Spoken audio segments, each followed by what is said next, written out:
Welcome back to Movies TV Mad. I am Mick, your host with the most. Just ask your girlfriends and your wives. Welcome to the latest edition of the Movies TV Mad Daily. You can subscribe to me on YouTube, Movies TV Mad, 3 words, on Twitter at Movies TV Mad, and on Instagram and on Threads at Movies TV Mad X. So a very warm welcome to my latest video. So Big Screen Leaks is reporting that one of their sources is saying that they have seen dailies from James Gunn's Superman and it's a terrific movie. Well, sorry, I'm not buying that. We heard similar things with the Flash movie last year and test screenings and people walking out of CinemaCon, and the film was terrible. So James Gunn is capable of creating a great Superman movie. He's capable of making a successful DC Universe franchise.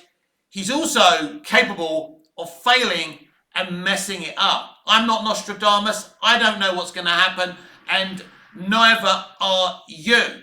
But my question has always been, even as a huge Superman fan, are young people going to come out and watch this movie? Are young people interested in Superman and Lois, Clark and Lois? David Corenswet and Rachel Brosnahan are great actors. Rachel's performance in the fabulous Miss Maisel was brilliant. So, brilliant actors in this film, but it's going to take more than that to make this successful. Are young people interested in Superman? One of the big mistakes that Bryan Singer made with Superman Returns was giving the film the same pacing as Superman 78, because we wasn't in 1978. We were in 2006.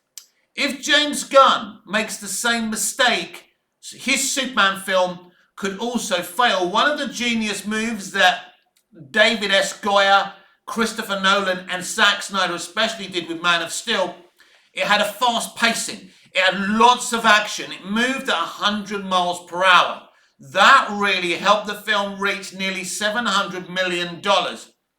If this is a slow-paced movie with a lot of romance, this could be a problem.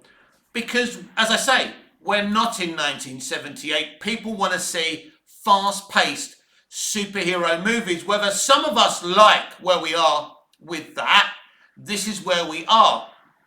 So, if it is a slow-paced movie that is allowed to breathe too much, that could be a bit of a problem. But as I say, I'm not convinced that the young TikTok generation are coming out to see this movie. Now, people loved Gunn's Guardians of the Galaxy trilogy because it's different. It's very Star Wars-y, it's got interesting characters, it's funny, and it's also fast-paced. Superman is a very difficult character to get right. The ratings for Superman and Lois are solid.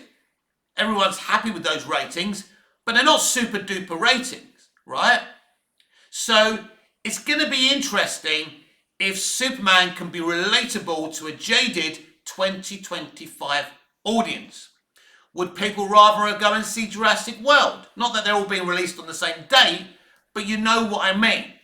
It's going to be interesting if this film can make the money, because this could be the best Superman film ever, but young audiences may decide not to come out and see it. And we're all sitting here wondering if James Gunn's Superman is going to be a good enough movie, but it's not just that. We're all sitting here wondering if audiences are interested in a Superman movie. And as I say this as a Superman fan, a Superman obsessive. But I've got to put my bias towards the character to one side and ask the question. I kind of think it was a mistake, even as a Superman fan, to go with Superman first again. I think the Green Lantern Corps, I said this a few weeks ago when I was complaining about the Green Lantern character and universe being trapped on streaming for now with kind of the Green Lantern show they're going to do, which is going to be like a true detective show. That's not what Green Lantern should be. It has so much potential. I think a Green Lantern Corps movie would have really captured the imagination, as I've said many times.